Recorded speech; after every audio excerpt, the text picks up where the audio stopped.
ঘরের ভিতরের ওয়াল কাটিং তো তোমাদেরকে অনেক দেখিয়েছি, আজকে আমি তোমাদেরকে দেখাচ্ছি দেখো একটা কিচেনের মধ্যে কি কি পয়েন্ট হবে এবং কিভাবে পাইপ ফেললে সুবিধা হবে।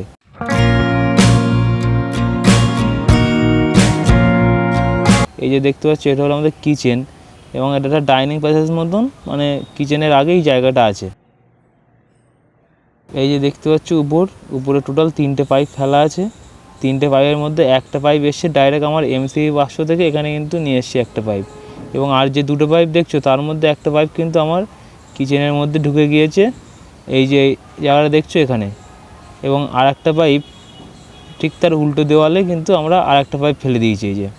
এবং এখানে টোটাল 3টে পাইপ আছে, একটা কালো এবং 2টো সাদা। 2টো সাদার মধ্যে একটা হলো উপরে সোজা উপরটা একটা পাকার পয়েন্ট আছে এবং এই দেওয়ালে একটা পয়েন্ট আছে, তার জন্য টোটাল ওখানে 3টে পাইপ এসছে। এবং আমরা কি করেছি, এই যে মেন যে দেওয়ালটা, এই যে দেওয়ালে 3টে পাইপ এসছে সেখানে 2 মডুল লাগিয়ে নিচে কিন্তু একটা 12 মডুলের বোর্ড কেটেছি।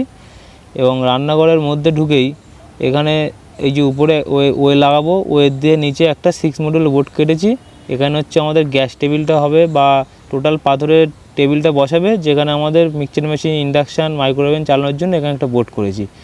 আর এই জায়গাটায় কুচিনা বসবে, তার জন্য এই যে 3/8 পাইপটা ফেলা আছে ওখান থেকে 2 মডুল লাগাবো এবং এখানে একটা 3 মডুল লাগাবো, এখানে একটা অ্যাকোয়াগার্ড হবে। এই হলো সিম্পল রান্নাঘরে যা যা হয়, একটা কিচেনে যা যা হয় সেটাই তোমাদেরকে দেখালাম। এই যে দেখতে পাচ্ছ 12 মডুলের জিআই বক্সটা কিন্তু আমরা দেওয়ালে ফিটিং করে ফেলেছি এবং উপরে যে চ্যানেলটা কেটেছি এটা ছাড়িয়ে নিয়ে 1/2 ইঞ্চি পাইপ দেওয়ার মতন ডিপ করব।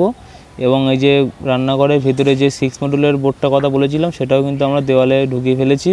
এবং এখান থেকে কিন্তু 3/8 পাইপ আসবে, কারণ এখানে লোড থাকবে না, শুধু ফেজ নিউট্রাল আর্থিং আসলে হয়ে যাবে। এটা কুচিনার পয়েন্ট এবং এখানে একটা 3 মডুল লাগিয়েছি অ্যাকোয়াগার্ড চলার জন্য। মোটামুটি আমার কিন্তু দেওয়াল ছাড়ানো কমপ্লিট। এবার তোমাদেরকে পাইপ সেটিং করে দেখাচ্ছি। এই যে দেখতে পাচ্ছ আমার কিন্তু পাইপ মোটামুটি সব সেটিং করা কমপ্লিট হয়ে গেছে।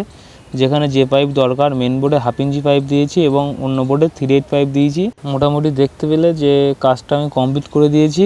সাধারণ তোমাদের একটা বেসিক ধারণা দিলাম যে ছোটোখাটো একটা রান্নাঘরের মধ্যে কি কি হতে পারে, কোথায় বোর্ড হতে পারে, কোথায় কুচিনা, কোথায় ওয়াটার পিউরিফায়ার হতে পারে, কোথায় মেন বোর্ড হতে পারে।